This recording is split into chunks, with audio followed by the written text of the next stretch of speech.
Well, the simple part that most people don't understand is that every thought we think and every word we speak is creating our future. It's as though our thoughts go out into the universe and are accepted and brought back to us as experience. Now that is a very simple thing, but most people don't get it. They don't understand it. They've never heard it before and they think it's ridiculous. But if you can really accept the fact that every time you think a thought and every time you speak a word, you are literally painting your future, making your dinner, whatever you want to call it. You are creating. And you're creating your own life. And this is simple, but it's not easy to accept. But once you accept it, then you can start deliberately creating what you want in your life.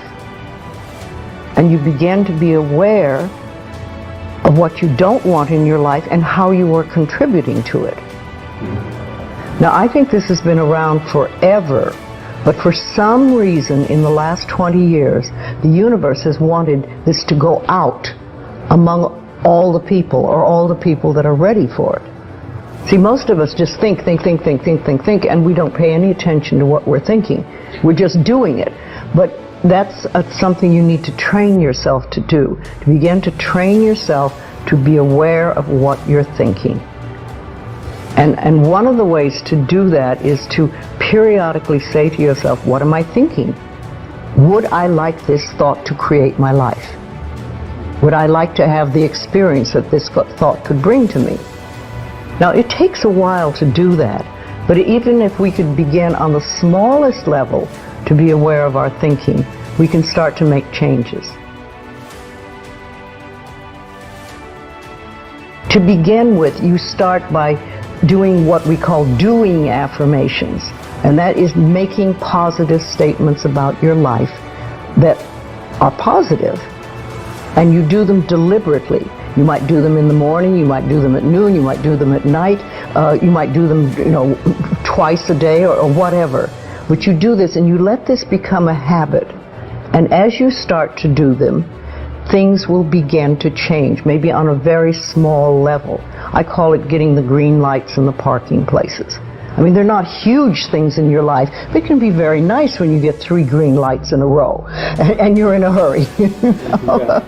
Doing an affirmation is either writing it down, writing it on the wall or the mirror, or using just saying it. What I like people to do is to stand in front of a mirror and do their affirmations. Because there's something very powerful about looking in your own eyes and accepting yourself, or noticing that you reject yourself when you're saying something positive about yourself. So that would be a very beginning way to start. Say in the morning, you get up in the morning, you go to the mirror, and this is a big one, and it's hard for lots of people. But you look in the mirror and say, I love you. I really, really love you. And to begin with, that can be so hard for people because they think of all the things that they think are wrong with them. But if you can start your day saying that, it's very powerful. Remember, I'd like to think the universe is listening to everything you say and everything you think and saying, okay, you can get that. So then it starts to bring you in and bring things into you. And I know this sounds far-fetched, but it's amazing how it works. If you do a good general positive statement for yourself, the universe will figure out how to manifest that, how to bring that about in your life. So things could happen that you wouldn't expect at all, but they will happen. If you think of doing your positive affirmations is like planting a seed in the ground. It's not necessarily true at the moment, but it is something you want to have be true. So you put the seed in, and you plant a seed and you expect it to grow. Or you maybe plant 3 seeds just in case. You expect them to grow. And you don't wait 2 days and then dig in the earth and say, what's happening, what's happening? You expect that thing to grow because you know there's a law and a process. And the seed will grow if it is in the right soil and it has the right amount of moisture. Making it really a habit and doing it every day. Doing something every morning when you wake up, that's a really good time. And another good time is when you go to sleep at night. And gratitude works a lot. Just being grateful for everything. I always say the universe loves gratitude. The more you're grateful for what the good is in your life, the more good you get to be grateful about. And it's like, if somebody gives you a present or gives me a present and I say, oh my God, I hate that color and it doesn't fit, and that person will never give me another present. But if you say, oh, it's wonderful and thank you, I really adore it, it's great, that person is probably going to want to buy you a present every time they see something they think you would like. And it's like that with the universe. The universe loves gratitude.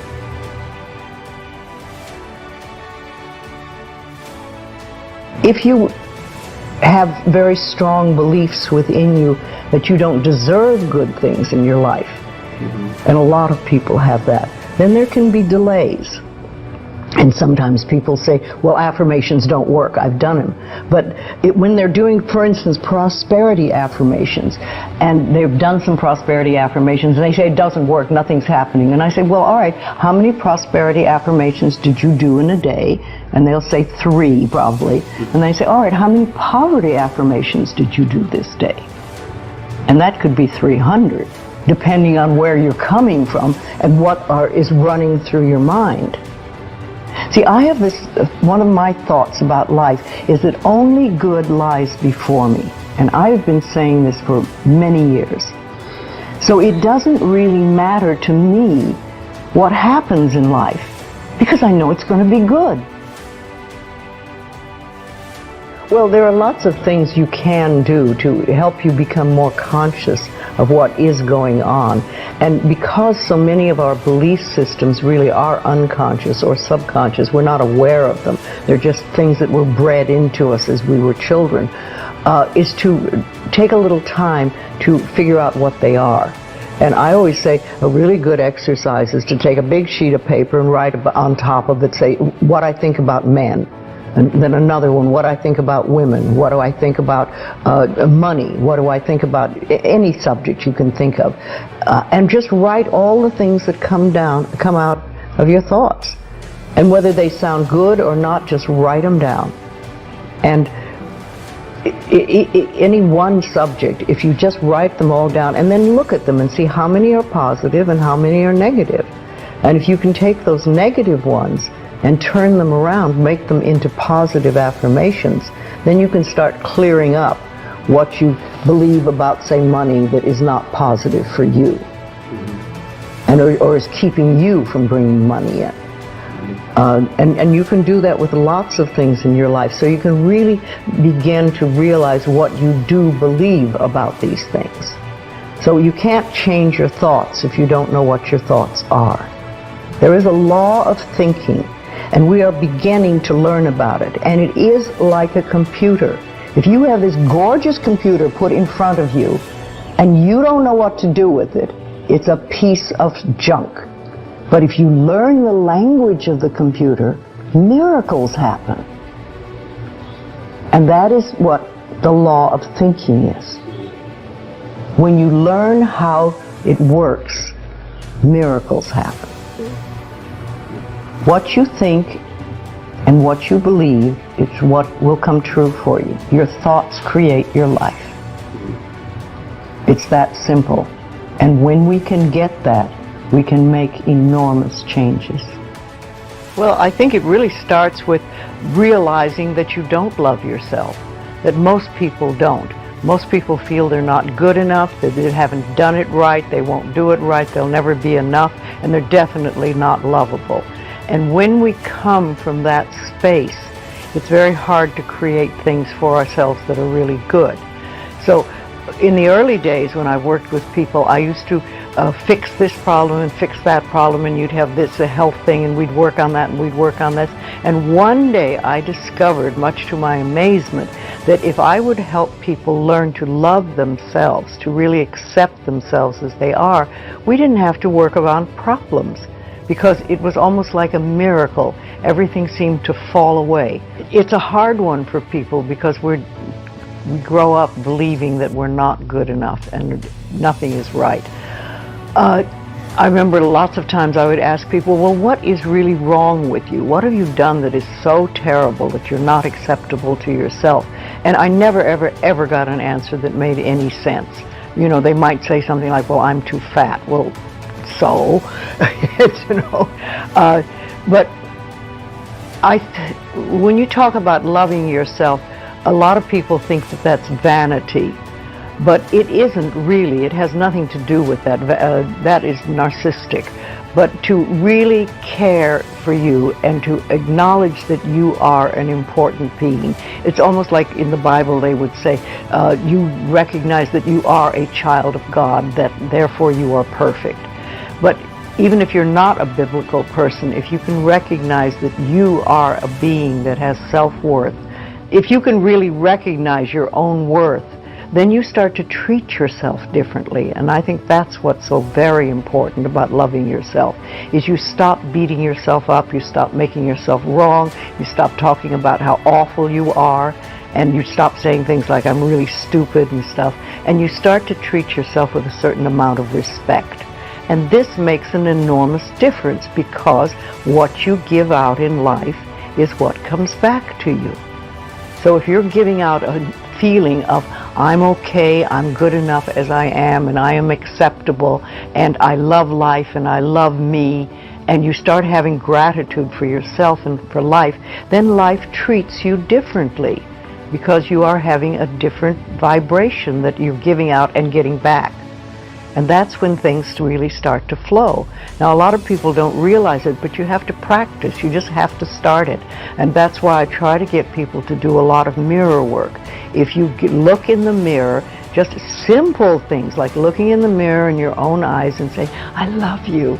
I really, really love you. And it helps if you use your name, Louise, I love you. I really love you. It gets to that little child inside that has been rejected for so long. And it breaks open sort of a dam or a door or whatever you want to call it. And it's like little miracles start to happen. Lots of little good things happen. And the universe loves grateful people. The more grateful you are, the more you get to be grateful about. It's that simple. Life is really very simple. We make it enormously complicated, but it doesn't have to be.